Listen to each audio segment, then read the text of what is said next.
to this week's Money Metals podcast, helping gold and silver investors during these turbulent times. Now, this week's market wrap with commentary and analysis from Money Metals Exchange, the company named Best Overall Precious Metals Dealer by Investopedia.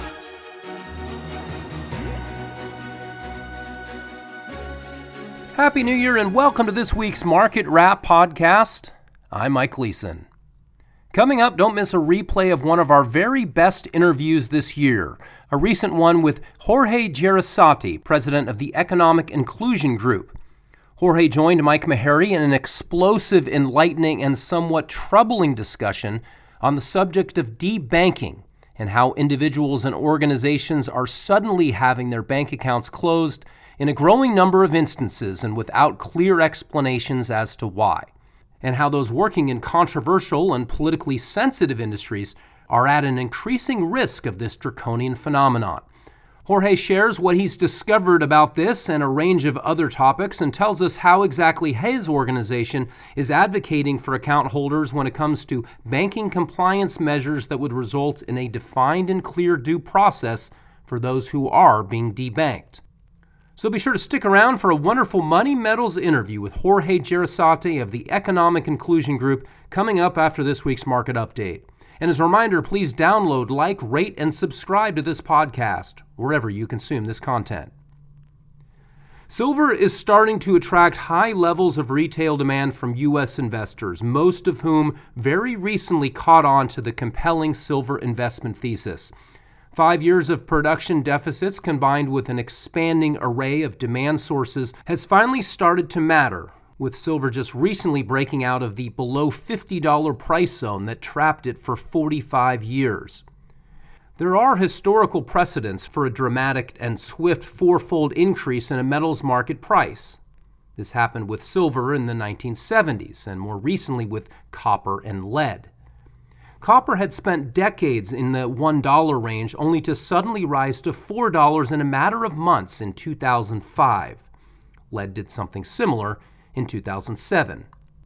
After these incidents 20 years ago, copper and lead suddenly found themselves trading in new, much higher price ranges, or as technical analyst Michael Oliver has said, quote, a new reality.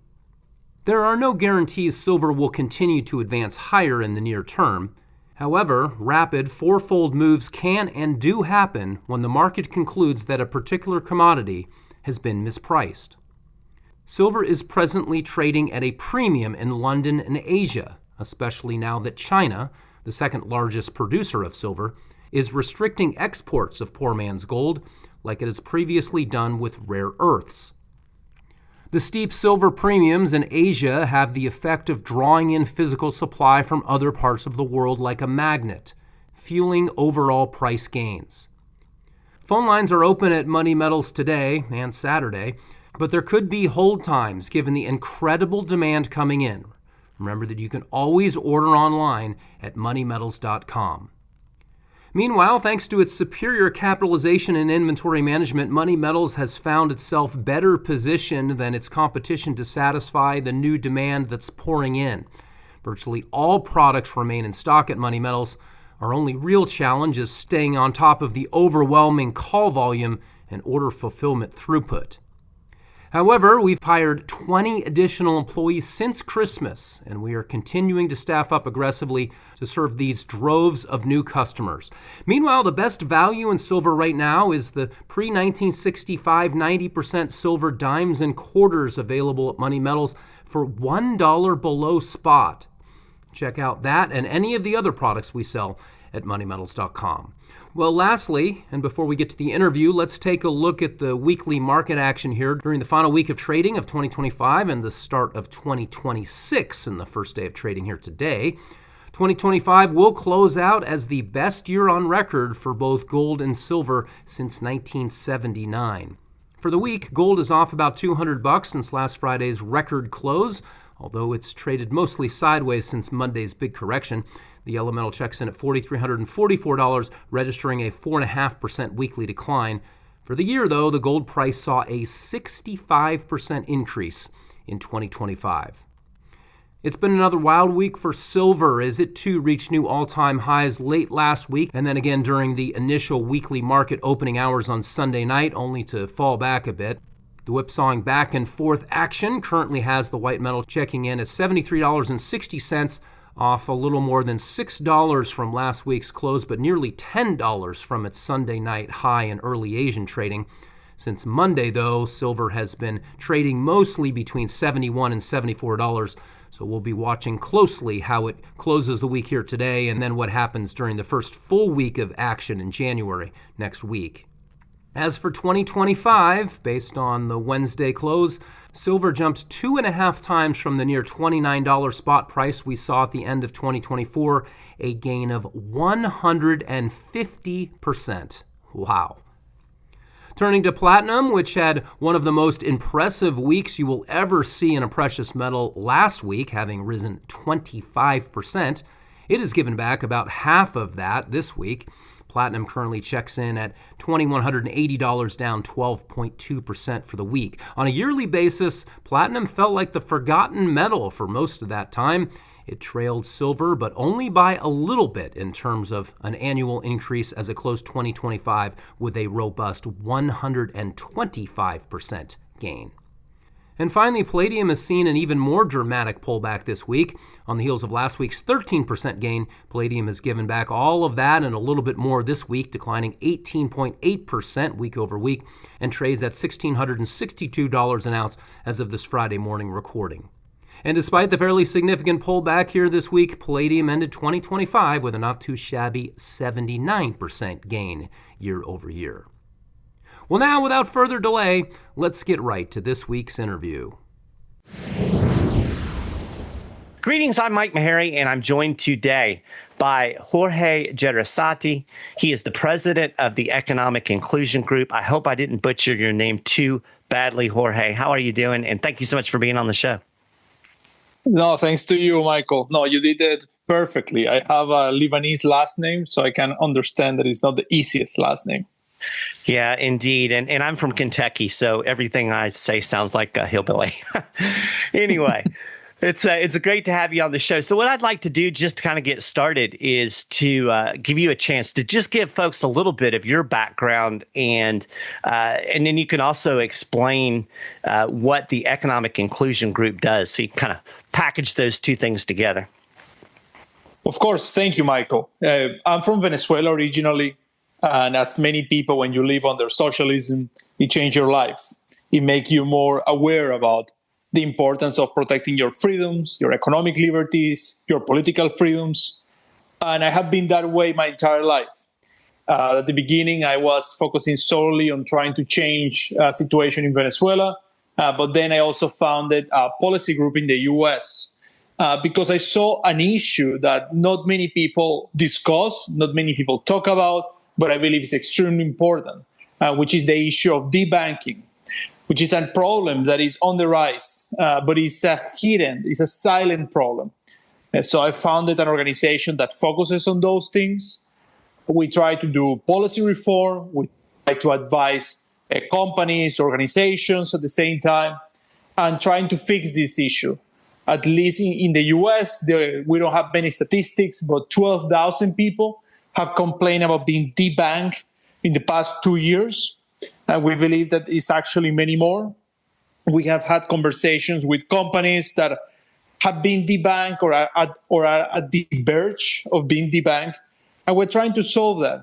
And my main motivation is because if we live in a society in which if you don't have financial freedom, in which you don't have your financial access protected, then you cannot be part of the society. You cannot be part of the market.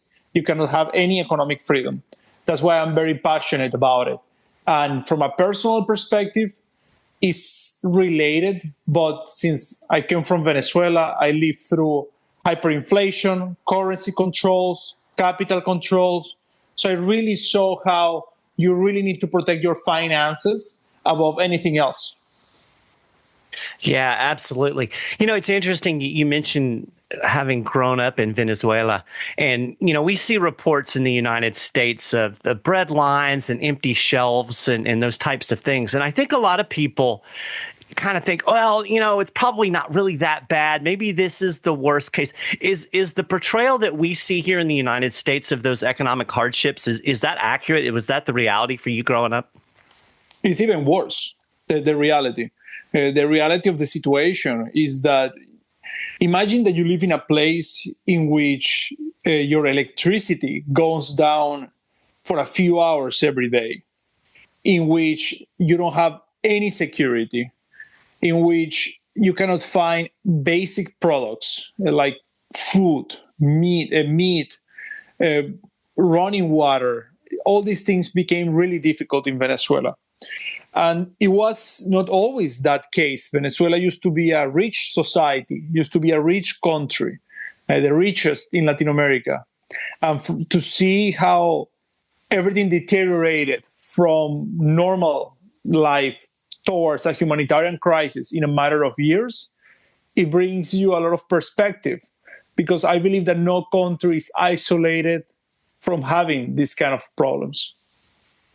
Yeah, absolutely. It's hard to imagine that, it's for us here in the United States. But yeah, when I see those videos, my heart just breaks for folks that have to try to exist in that situation. So let's talk a little bit about debanking. And, the term is kind of self-explanatory. It's like you can't use the bank anymore. But from, I think, most people's perspective, we kind of feel like, go to the bank, we'll get an account, no problem. How does debanking happen? What is this process, and what are some of the reasons people might find themselves suddenly cut off from the banking system? Yes, debanking is way more common than people imagine. People have no idea how many companies or foundations or regular people find themselves debanked for many reasons that I will explain shortly. The way it happens is that you wake up one day and you have a letter from the bank saying that you need to move your money because your account is closed. And you need to do that very fast, because if you have a company, as you know, if you don't have a bank account, then in a few days you can face bankruptcy. And usually this happens to people that they were shocked when this happens. They were not expecting something like this happen, because many people have been 20, 15 years with their bank.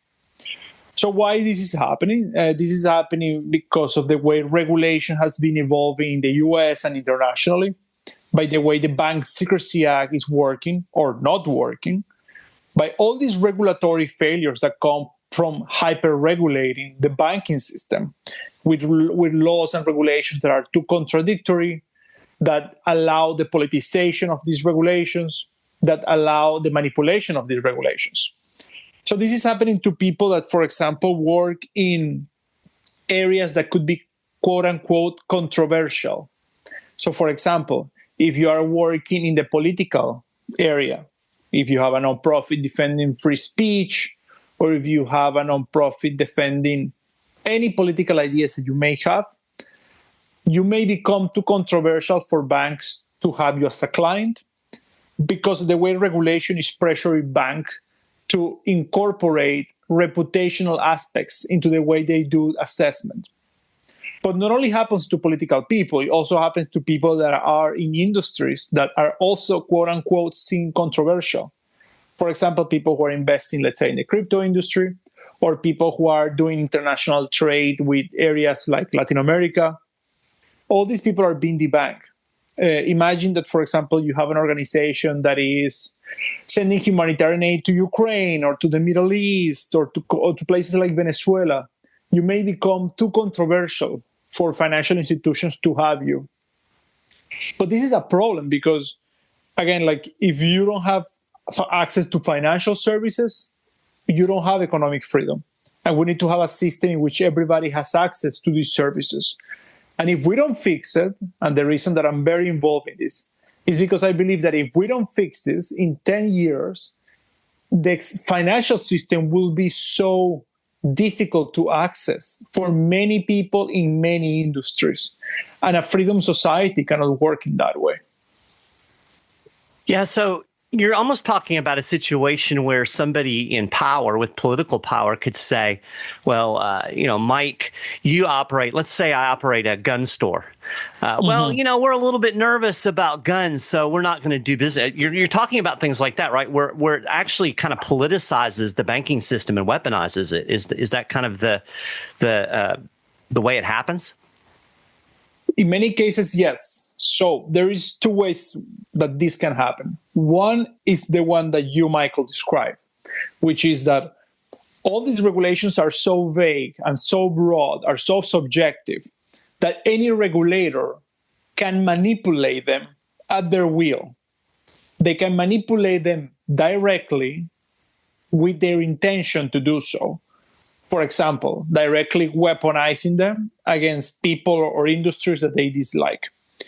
It can also happen indirectly. For example, if banks preemptively know that certain industries will be problematic, they don't even need to hear it from regulators. They will just close any account that anything that could be for them an issue. Because no financial institution wants to be in the middle of any anti-money laundering issue or regulatory oversight, because it can be hefty fines, it can be problems for the executives. So then it creates a system in which there is no due process, there is no transparency, and there is no clear guidelines for anybody. Because, if somebody commits a crime, for sure, or close their accounts or whatever.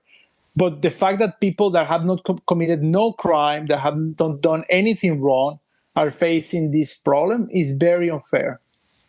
Yeah, it's the classic chilling effect, right? You've got a system where people are basically trying to cover their rear ends and maybe going above and beyond what they would have to, but we're gonna rather safe than sorry, I guess, is kind of the way you'd put it. Yes. Exactly. It creates a chilling effect for everybody, for the organizations, for the banks, for the entire economy, and I think political system also. Yeah. So I kind of want to go at this from two different angles, looking at solutions to this situation. Let's start with the policy area. What are some things that you guys are working on from a policy standpoint to maybe make it more difficult to weaponize these regulations? Yes, we have been. So this year we have been meeting in meetings with over 80 offices in Congress. So there is interest on solving this issue. We have also met with people at the White House, etc., because Trump himself and his organization was debanked. So they have some personal interest also on this. Right now there is a few proposals. There's a few bills in Congress, etc., but they don't go to the heart of the problem. They try to, for example, mandate banks to never debank anybody for political reasons. But the reality is that you need to really fix the Bank Secrecy Act if you want to solve this problem from the root cause of the problem. You need to make all this financial compliance way more objective, simple to follow, transparent, and there has to be due process for people who are being debanked. If you don't create these conditions, then all these bills or proposals to solve banking will not work. So what we have been trying is to propose that deep reforms to the Bank Secrecy Act. We are trying to put together, hopefully our recommendations will become a bill in the future or some sort of proposal coming from the White House. But right now, what they are proposing is telling banks to not debank people. But again, the reality is that when somebody is being debanked, the banks never say up front that is for political reasons. They will never say something like this. They will always say that it's because of risk analysis, it's a risk-based approach. In fact, they will not tell the customers why they're being debanked. Not because they're bad, it's because they're not allowed to do so under the bank's anti-money laundering laws in the US. So that's also something that we have to fix. There also has to be data on this because there is no data. There is no data being collected. There's no data being collected at the bank level or at the national level. And of course, many people are also afraid to speak out about this because of the negative consequences that it could have with their investors, or if they're a nonprofit, with their donors, or with their employees, etc. So collecting the cases is also something that we are working on, but there has to be policy proposals so we can collect cases in a more systematic way. So we're trying to build up all this, and at the same time, we believe that there should be greater protections to people's financial privacy, because right now, most people, I believe, they're not aware that all their financial privacy is basically gone. Yeah, absolutely. And, it's interesting. I saw an article, actually, one of my coworkers knew that I was going to be interviewing you and sent this to me, but a CEO named Jack Mallers of a company called Strike, I guess it's a crypto company, he said that JP Morgan Chase abruptly closed his bank accounts last month. And this was key, and it goes to what you were saying, without providing a clear explanation. And when he asked, their response was, "We aren't allowed to tell you." So that it's a real life example of exactly what you're saying. If folks think that, he's exaggerating. No, this is happening. I mean, this is within the last month. Are you aware of this case? Yes, I'm aware of that case, and I have talked before with him about not debanking, but we have run each other into conferences, etc. Specifically, banks are not allowed to tell clients where they're being debanked, because the rationale is that the regulation is being written so that banks don't provide information to people that could potentially be doing something wrong. So they're writing the laws in this way, so nobody gets an answer when they're being debanked, which is pretty frustrating, because imagine if you had 10 or 15 years with a bank, and then from one day to the next they close your account. It's very frustrating. And this is happening in other areas of society.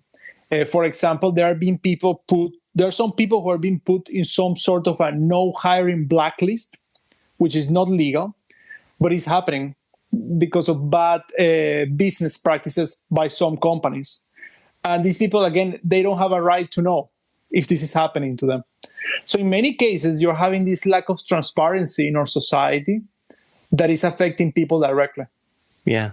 And that transparency is fundamental for a free society. We have to know what our government is doing and why they're doing it. Otherwise, we're basically at their mercy. And I don't know about you, but I don't like being at the government's mercy at all. And so I agree with you. Yeah. And so to that point, what can we as individuals do to kind of protect ourselves? And maybe, if we fear like, oh my gosh, I might be one of these people that's potentially debanked, what can people do to kind of prepare themselves, knowing that the wheels of change roll slowly in Washington, D.C.? It depends on everybody's actual personal condition, because my advice will be very different from depending on which company you work, what kind of business you have, how much liquidity do you need, what is your risk appetite, how public is your profile. So it's really case by case, right? Mm-hmm. I would say that to people. I would say that to people that really need some sort of advising or protection, right?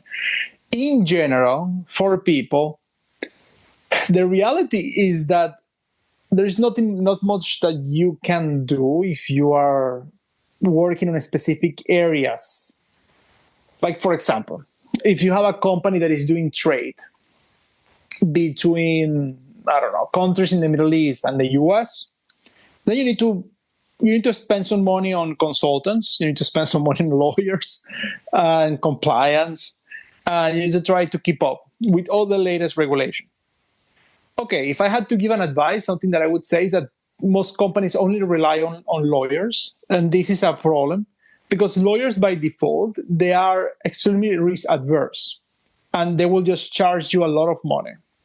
And lawyers will just try to minimize every ounce of risk. But as you know, as a business person, if you minimize every ounce of risk, then there is no profit. There is no profit, and you cannot survive with the amount of money that you will need to pay. So I would say to also look for people that are at the forefront of this issue for some guidance, because we know the specific regulatory issues that are being concerning to companies, the specific regulatory problems that are not on the books but are on the practice, stuff like that. If you're a citizen who is concerned about this problem and you want to engage, there are several ways to engage. One of them is, of course, to speak out about this to your congressperson, to speak out, to send letters, to do advocacy, to demand that this has to be changed. Because one of the main issues that we face is that there is so little awareness about this, and there is so little pressure from the public to solve this. This is an issue usually discussed by people who have businesses, people who have businesses in specific financial areas. So it's still a niche issue. So it has to become more nationwide. So I think we need to do that. If you are somebody who have been debanked or have some documentation, also send it to us so that way we can analyze it. The more cases we have about people who have been debanked, the better policy recommendations we can make, and also the better examples we can bring when we do our recommendations in Washington. Yeah, absolutely. Have you seen situations where folks have actually had like their assets frozen where they can't access them from the bank? I mean, we're talking about debanking, here's your money back, go away. That's one thing. But what about situations where folks might not even be able to access the money? Have we seen that? Is that a possibility, something people should worry about? Yes, of course. I have seen this. Just to clarify on something, like even when the bank tells you, hey, here's your money, take it somewhere else, it's not that easy. Of course not. It is not that easy for many reasons. And that's why it's important to be with a specialist, because you can, let's say you have another account. Many people then move the money from that account to the other account they have, but that only increases the risk profile of the other account they have, which may create a situation in which they're debanked by both banks they have. So, and about your question, I absolutely have seen the situation in which people's money is frozen. And this is higher levels of, I would say, debanking, but it happens. It definitely happens. It happens a lot of time. Sadly, and there is no like a time frame. Like it is like they can froze your money for a week, they can froze your money for a month, they can froze your money for more time. There is, again, the lack of transparency is the issue, because there is no real time frame about this. Yeah. Is that essentially what happened to the truck drivers that were protesting some of the COVID policies in Canada? Yeah, that's kind of what I thought. Yeah, exactly. And they froze even the money from the GoFundMe. So they froze the money of the GoFundMe, and they froze their own money, and they never received this money. So I believe that the GoFundMe, I'm not sure, but I think they raised like $12 million or $7 million or something. This money never reached the truckers. I had forgotten about that. Yeah, I do remember that now that you mention it. That's wild. Mm-hmm. So what are your thoughts about holding hard assets like gold and silver, at least in some amount, as kind of a backstop in case you do find yourself in that situation? Yeah, I believe so. Like, I believe that that's why so many people have hard assets these days. So I really believe that like gold, silver, Bitcoin, all these assets are being used in like big part because people want to protect themselves from any kind of problem. So I do believe so. And of course, when it comes to gold, like I think it's also a good investment kind of advice these days because of the return. But yeah, like it's very important to understand this. It's very important also. There is people who move money around countries to try to protect themselves from the banking. But the reality is that it's actually not very practical to do. And so, yeah, I think that could be, having some gold seems to be like a good investment advice these days. Absolutely. What are your thoughts on central bank digital currency and the impact that could have on the financial system and on the issue of debanking? I mean, it's a problem because it's a step into the wrong direction. So it's to magnify many of the problems that I'm talking about right now, of lack of financial privacy, lack of any due process, because then many of these mechanisms will become even more automatic. So it's really a problem, and it's really something that we need to also fight against. Digital central bank digital currencies is something that Europeans are moving very fast to make happen. And there is really no use case beyond, I believe, political control, because there is really no use case.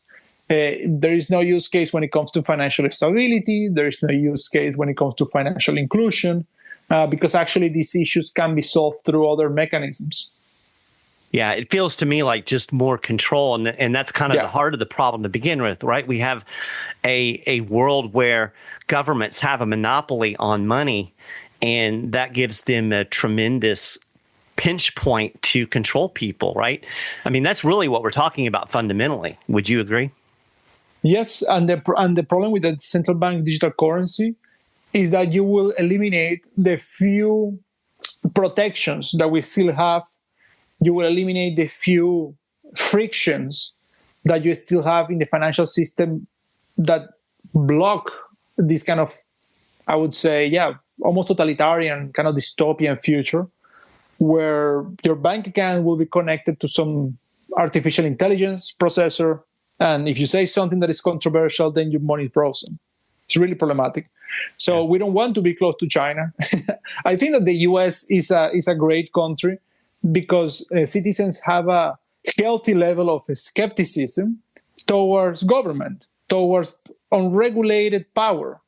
I really think that the beauty of the system is that you have counterbalances, is that you have check and balances, and that you have very strong protections to your individual liberty. And what is more important than money? I don't think many things. And money is a speech. Money is the way you protect your own family. And money is everything. That's why I really think that the banking issue, I have been working on it very hard, and I'm still a bit shocked that it's not a bigger topic of conversation. Because if they take away your money and you try to survive with cash, it's almost impossible.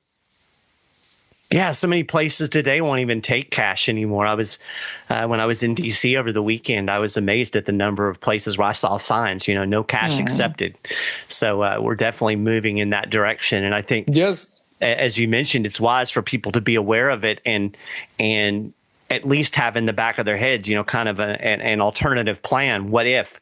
We all like to think, oh, it won't happen to me. But you talk about connecting AI to the things that we say. That looking back at my past of things that I've said, that makes me a little bit nervous. So, about the cash thing is that even in Congress, there's a couple of coffee shops, and I invited to Congress a couple of people that don't have bank accounts because they were debanked, because they were activists from Nicaragua and other countries. And because of that, they lost their bank accounts globally because of their activism. And they could not buy anything because they didn't accept cash in the Congress coffee shop. And on top of that, we also know by the US Treasury has indicated that 10% of Americans are unbanked. So 10% of Americans don't have a bank account. And increasingly, for these people, there is no options. So that also creates a huge, I believe, economic problem. Yeah, absolutely. Well, I'm not going to take up any more of your time, but before I let you go, I do want to give you the opportunity to let folks know where they can find you and where they can find the Economic Inclusion Group if they want to get involved, if they want to learn more about this issue and maybe help out in some way. Where can folks find you? Thank you, Michael. Appreciate it. So they can find me, of course, in all social media. I'm particularly active on X, on Twitter. So they can find me there. They can also send me an email at jorge@econinclusion.org. And they, of course, can go to our website as well, econinclusion.com. And yes, if somebody wants to share their story of debunking, if somebody wants to help in any form of capacity to either raise awareness, to do research, to volunteer, and we're very happy to incorporate you. If somebody wants to donate, we are a 501c3 in the United States. We believe that we are the only group working systematically to solve this debunking problem. So if somebody wants to donate, please reach out as well to do tax deductible donation. Thank you, Michael. I appreciate it. Thank you for raising awareness about this. Yeah, absolutely. Thank you for the work that you're doing, because it's so important. And as you say, it's not something that comes up a lot. I've been aware of the debanking issue from some of my other political activism, but I would venture to guess that a lot of folks listening hadn't even given the subject any thought until today. So glad we can amplify your voice and get you out there, and appreciate you taking a little bit of time out of your day, especially as we rush up to a holiday weekend when there's a lot going on. So I really, really do appreciate it, and appreciate the work that you're doing. Very good work. And thank you for doing that. Thank you, Michael. Thank you. And happy Thanksgiving for you and your family. Happy Thanksgiving to you. Thank you. This was our most listened to interview in recent months, and we figured it appropriate to replay that again here during this holiday week. So I hope you enjoyed that and got something out of it, whether it was the first time you were hearing it or not. It is certainly an extremely important subject and something every American patriot should be aware of, and a very troubling trend. Let's hope we hear less, not more, about account holders being debanked in 2026 and beyond. Well, that will do it for this week. Be sure to check back next Friday for our next weekly Market Wrap podcast as we build on what will be the 14th full year we've been bringing the show to you. To check out any of our audio programs, just visit moneymetals.com/podcast or find them on Spotify, Apple Podcasts, Google Podcasts, or wherever you listen to your favorite podcasts. And as a big help to us, we would ask that you please like, subscribe, download, and rate our podcasts. Doing so helps us extend the reach of this material. Until next time, this has been Mike Leeson with Money Metals Exchange. Thanks for listening. Happy New Year, and have a wonderful weekend, everybody. Thank you for joining us for this week's Money Metals podcast. Be sure to come back next week. And don't forget to subscribe to our podcast through iTunes. For answers to all of your questions, or to discreetly and securely buy or sell gold or silver coins, bars, and rounds, call 1-800-800-1865 or visit www.moneymetals.com. Our knowledgeable and no-pressure specialists are standing by to answer your call during business hours, Monday through Saturday. Or you can lock in your order online, 24 hours a day, 7 days a week. Again, visit us at www.moneymetals.com or call 1-800-800-1865.